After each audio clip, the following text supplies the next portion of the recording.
This is something I've been wanting for a really long time, and it has taken a while, but we finally get to bring Mizuno's court shoes into Canada.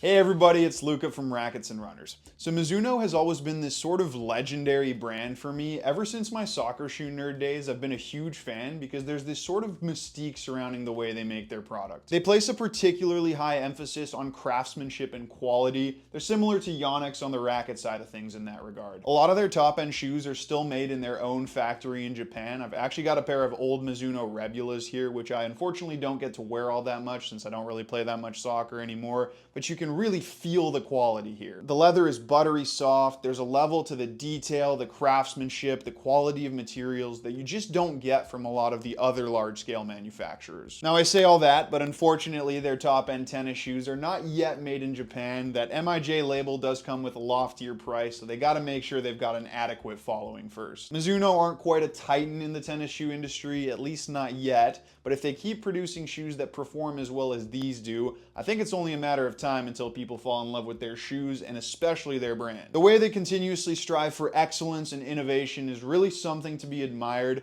In fact, they just opened up a new state-of-the-art manufacturing center in Osaka that is really quite something from what I hear. It's massive, almost 700,000 square feet, and the reason for that is that they're trying to do as much work in-house as possible to minimize the discrepancies that can happen when the supply chain is too broad. They've got R&D, testing, measurement, and yes, manufacturing. Like I was saying, a lot of the stuff is still MIJ, so all that's going on at the new facility, and for me that's just such a cool way of conducting business in 2025. That's really what moves me, is that desire to go above and beyond, and yes, it might cost a little bit more, but that's putting your money where your mouth is 101 right there. There are a lot of factories and head offices that I would love to tour in this industry, but honestly I think Mizuno's would be at the very top of my list right now. Okay, wait, Head's Kennelbach office would be pretty special too, so I'm not picking any favorites. But anyways, we're going to talk about Mizuno's two top-end tennis shoes today, the Wave Enforcer Tour 2 and the Wave Exceed Tour 6. But before we do any of that, let me remind you that any of the shoes we talk about on this channel you can check out on our website, racketsandrunners.ca.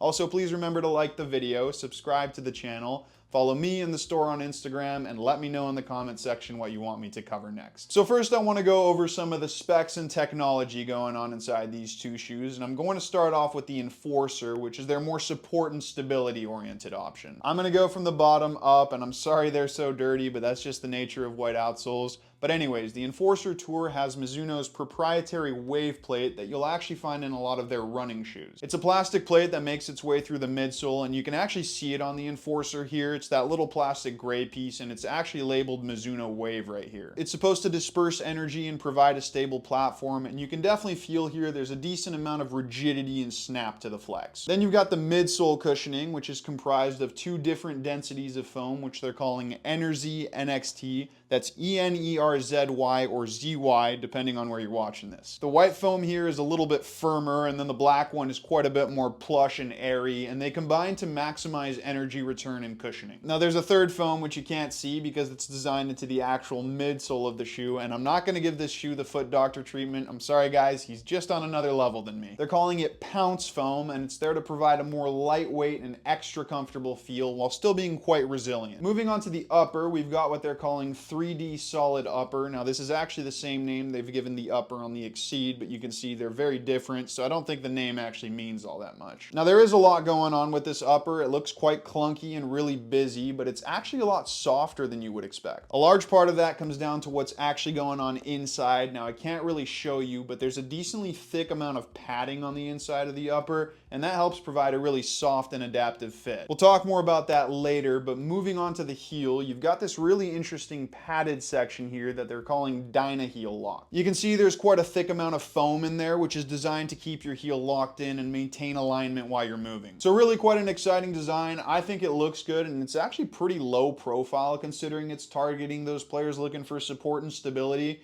It's quite a bit lighter than the new Gel Resolution X, for example. Comes in at 401 grams in a size 9.5 US. Now let's move on to the Exceed Tour, which you can see is even more low profile. This is their lightweight speed offering, but it actually has a lot of similar technology, at least on the spec sheet. The Exceed also has Mizuno's wave plate, but the only place you'll notice it is on the lateral side of the heel area. There's this little plastic piece labeled Mizuno Wave with the same branding there is on that outsole piece on the Enforcer. Then you've also got that NRZ NXT foam, although there is much less of it here than there is on the Enforcer. You can see it's a pretty thin layer here going through the midsole. This is a shoe that's very low to the ground, so there really isn't a ton of foam, but there is technically also that pounce foam, although again, you can't see it and you do feel it less than on the Enforcer. There's also this D-Flex groove here on the outsole, which is a plastic shank that's designed to give you a bit more of a responsive and quick feel when you're turning, and we'll definitely talk about that type of movement in a lot more detail later on. Then you've got this upper, like I said earlier, it's also called 3D solid upper, but it's a little bit less complex, although surprisingly, there's actually quite a bit more rubber. It's not solid rubber though, you can actually see the mesh underneath here, and that's why it's so soft. Maybe not quite as buttery soft as the Enforcer's upper, but still very comfortable, and it also has that padded material on the inside. Now this shoe is super light, 343 grams in a size 9.5 US, which is almost 60 grams lighter than the Enforcer, and it's almost as light as the Asics Solution Speed, which weighs 330 grams in the same size. That's it for the tech specs. I know it was a lot, but these are super interesting shoes, so it's very important to go over all that stuff. Now let's talk about how it all translates out on the court.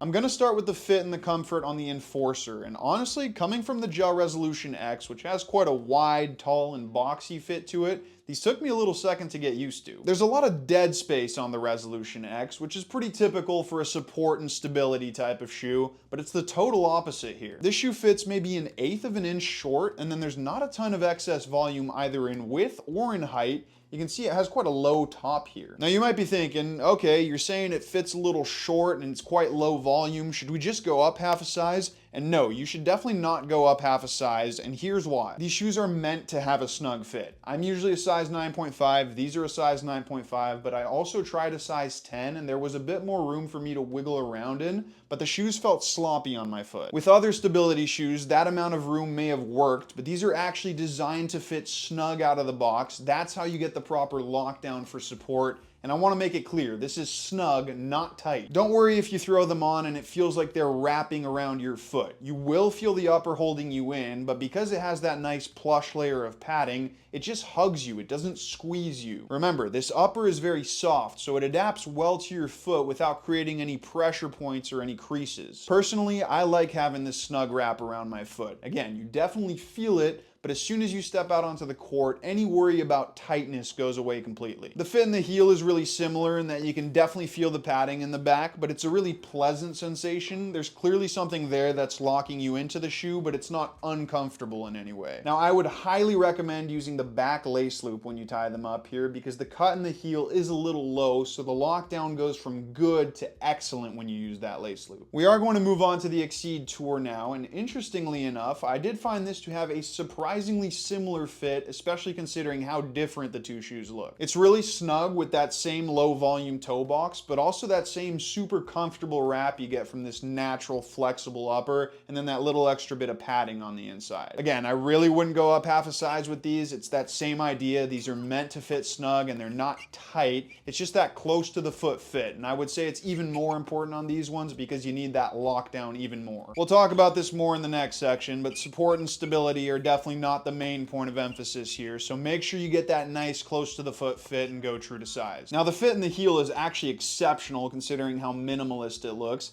There's less obvious foam back here, but it still keeps you really nice and locked in and comfortable, although using that back lace loop here is even more important on this shoe. Seriously, the lockdown goes from all right to excellent, so I would highly recommend it. This shoe is pretty clearly designed for players to use that lace loop. Now, if you do try it on and you think it's too snug, I'm going to go up a half size, I would just say go for another shoe. Again, that snug fit is key here because that's how you maintain good lockdown, and lockdown is so important on this shoe.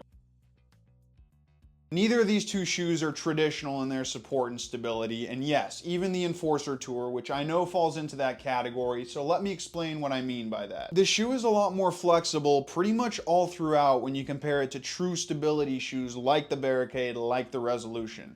The upper, the outsole, they just don't have that same bulletproof rigidity to them. When you're really pushing it from side to side, you don't get that same sensation of extreme lateral stability, almost like a wall that's gonna stay sturdy no matter how hard you push it. There's definitely more give here, even in the heel, which is where stability shoes are usually their stiffest. even there you still get a bit of that natural flexibility. Now that's okay, but it is still important to explain for those of you who were maybe hoping it would be that brick style of shoe. It's not. This shoe is clearly designed to be, like I just said, more natural and flexible than those. That's why the close to the foot fit is so important here. A snug fit provides a higher level of lockdown, which makes up for the slightly lower level of rigid stability. Because you're so locked in here, the shoe moves very one-to-one with your foot, which ends up giving you a lot of confidence because it's so responsive to your movement. Traditional stability shoes hold up very well when you push them to the extremes, but they don't have that same ultra-responsive feel, and that's because they have a lot more rubber, more structure to their uppers,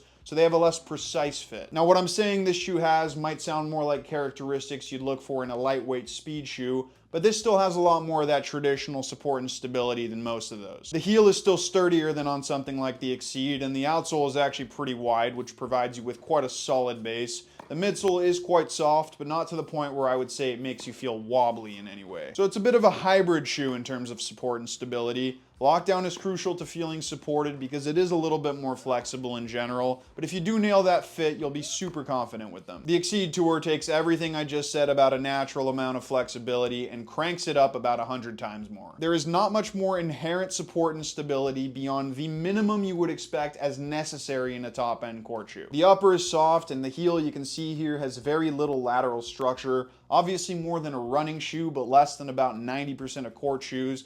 But what you do get here is absolutely incredible lockdown and a very responsive feel. If the Enforcer is responsive, then this is on a whole different level. Like I said, the fit is similar, so super snug and close to the foot, but because it's so light and even more flexible, it feels like it disappears on your foot. It's so responsive to your input and has a very precise feel to it, so while it doesn't amplify support, if you do have proper footwork, it just seems to complement being light and quick on your feet. So if you do have sound technique, you certainly won't feel like you're lacking support. In fact, you'll probably really appreciate this style of shoe that makes moving around feel more effortless. Stability shoes are great when you need their stability, but because they have so much structure, they can feel a little boxy, a little clunky, which makes you feel sluggish. This is the total opposite. Now, this is definitely not for the faint of heart. I'm not kidding when I say there is minimal fluff here. It's still a tennis shoe, so the outsole is wide enough to provide you with a stable platform, but that's about it. There's not much cushioning. It's super raw under your foot, which just adds to that quick and nimble feel. You also need it to be low cushion, because too much cushioning with not a lot of lateral support would end up making it too wobbly like a running shoe.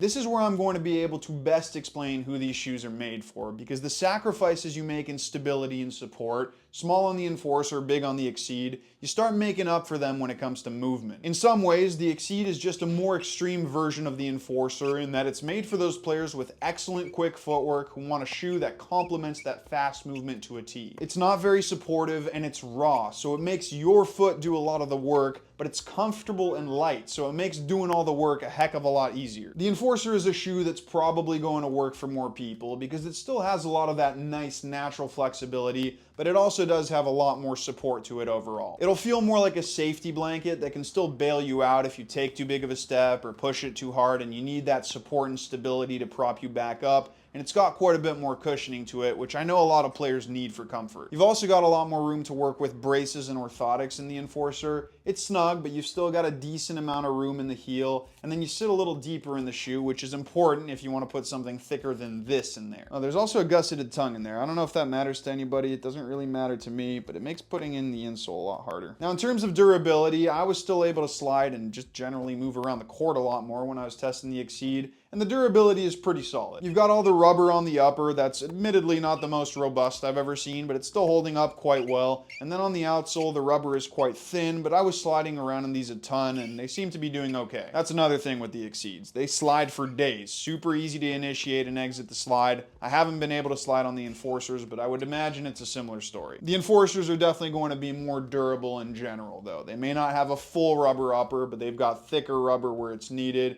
and just generally more structure throughout the shoe as well. Overall, these are two really great shoes. The Exceed is one of the fastest, most natural shoes out there right now, so really quite special. And the Enforcer is a great hybrid option that kind of colors between comfort and flexibility with still a really decent amount of support and stability. Since I am still dealing with this ankle injury, I should probably not use the Exceed for now, but I will keep using the Enforcer, and just generally, I'm so happy we finally get to bring Mizuno shoes into Canada. With that said, that is going to be the end of this review. Thank you so much for watching, and remember that if you want to try on either of these two shoes, you can come visit our awesome shoe fitters in store, or if you want to buy them, you can go online at racketsandrunners.ca.